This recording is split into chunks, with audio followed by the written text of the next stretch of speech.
Hi everybody, this is Chef Taffy and I am Miriam and we're from Keto Chow, and Taffy's going to show us how to make a recipe today.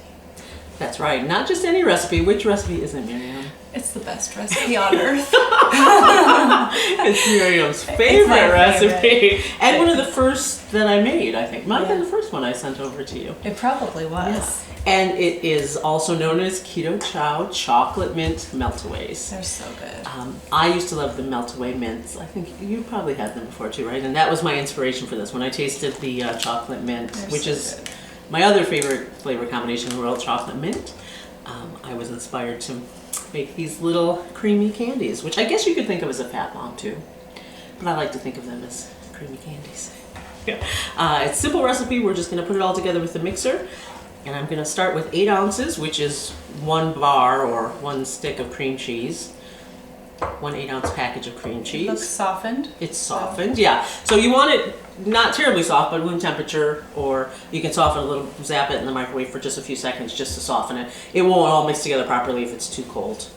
And I am going to just give this a quick mix with the beaters.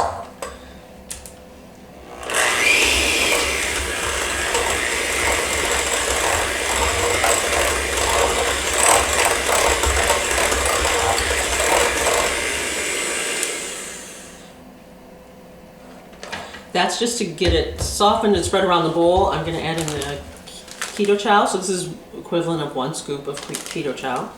The scoop that comes with the bag, or if you have packets, 1 packet. Smells good already. Have you thought about making Keto Chow perfume? Yes. Because every time I open one, I'm like,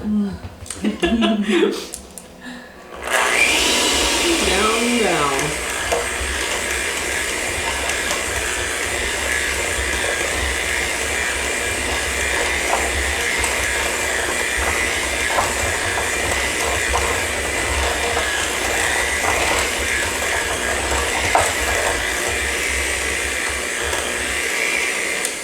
All right, and now that I have that partially mixed in there, I'm going to add my heavy cream.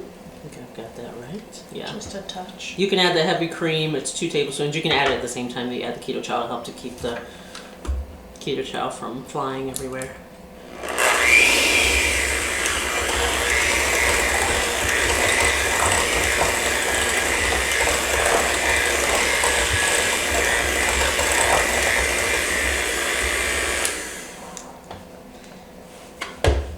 And then we're going to mix in a little additional sweetener. Additional sweetener is usually optional in most of my recipes, but this benefits from a little extra kick. And our 4 ounces of butter that are somewhat softened. Same thing, you don't want melted butter. It won't be so, the texture won't be so nice then, but it needs to be soft to be fully incorporated. Room temperature. We just softened this in the microwave a little bit. And if you break it up a little bit with a knife or a spatula first, you'll mix in better. I like that spatula. Yeah, they're nice because they're firm enough to... Rigid. Yes, exactly. And I'm just going to add a drop or 2 of peppermint extract. And it's not even really a teaspoon measure amount. If you have a small bottle, you know, just a couple drops. It's great if it has a little lid that you can put drops out of. Is there a spoon handy that I can use just so I don't dump all this in here? Thank you.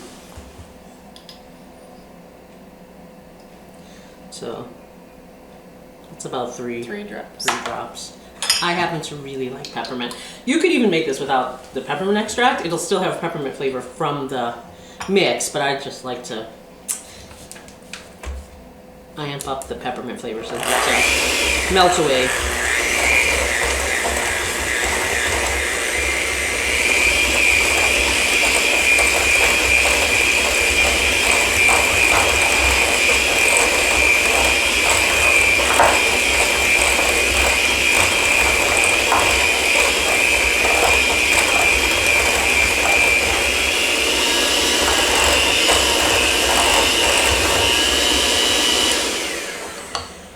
And it's totally optional. You can leave it out or add it in. It's already green in color, but I just add a drop or two of green food coloring just to give it a little bit more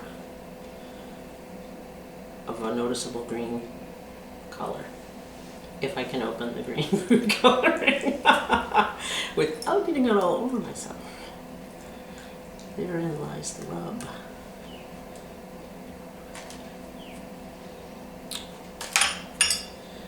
And of course you want to be extra careful with this. If you have one that just has a little dropper bottle, then you're in business. That should do it. And I don't want to get that just on anything. So.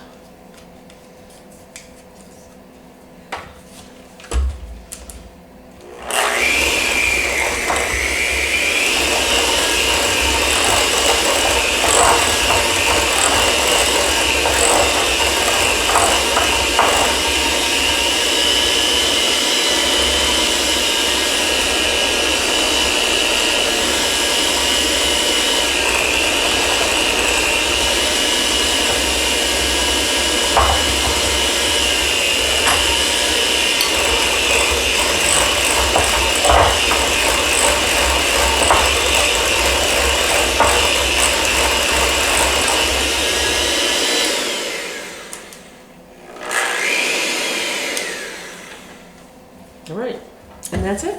That's it? That's it. Just want to whip it up nicely so it's nice and light and fluffy. I mean, that's it for the filling. We're going to melt some chocolate to cover these with. You can cover them. We're going to use some nice silicone molds, add a little chocolate, little filling, and then we're going to chill them overnight.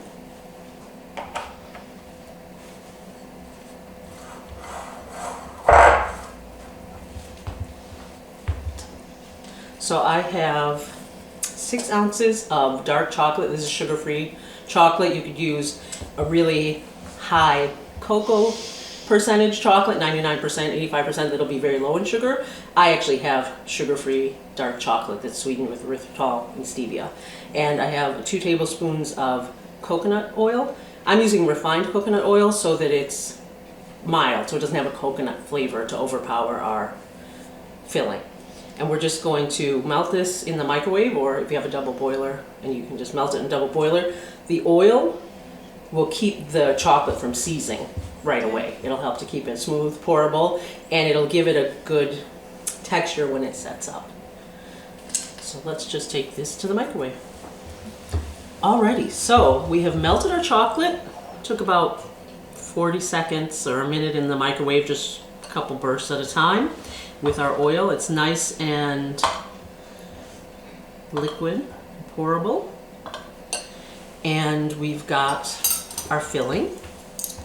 So there's more than one way to do this. There's the simple, super simple way, which is just to chill this in a pan, cut it into squares, and either coat it with powdered, like confectionery style sweetener, like confectionery style erythritol, or chill it and then drizzle a little chocolate over it if you just want to do it quick. Mm-hmm. We are going to take our chocolate, put a little bit in our candy molds, and then put in some of the filling, and then we'll put in a little more chocolate, and it'll look sort of like an Andes mint when it's fully chilled.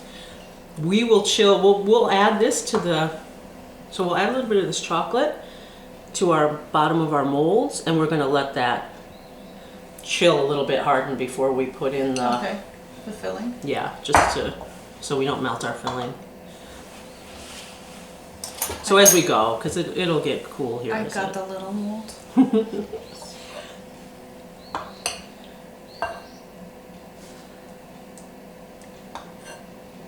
So you just want, you know, a quarter of an inch or something, not too much. Full. Right. Unless you just want to make chocolates. Then you can just fill the whole thing up. It's okay if I spill all over the outside? Absolutely. Okay, that's great. What it's there for. Luckily, this is just wipe off because these are just nice silicone molds.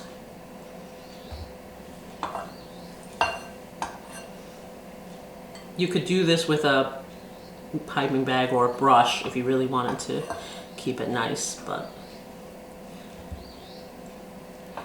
I have a theory that if it looks delicious, that's nice. If it tastes delicious, that's what's important.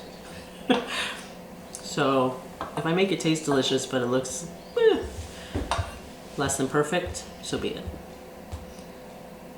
Okay, so I'm going to just demonstrate. You could use a very small scoop, you know, like a little, whatever it is, a size 1 size scoop. You could use a teaspoon, however, depends on how big your mold is, how much you're going to want in there. I'm just going to use 2 spoons to drop some filling in. And in a perfect world, I would have already chilled that chocolate in the fridge or the freezer for a couple minutes, just so it would stay where I put it. But for the sake of time, I'm just going to fill some of these. That one, that one got filled. That one got a shortcut.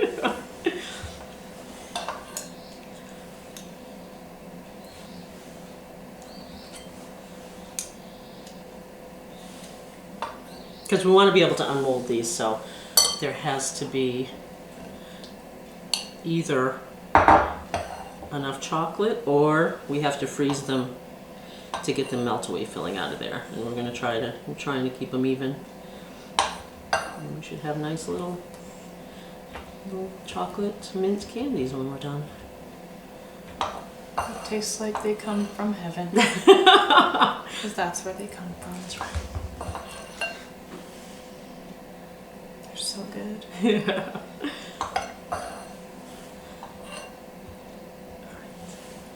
Okay, so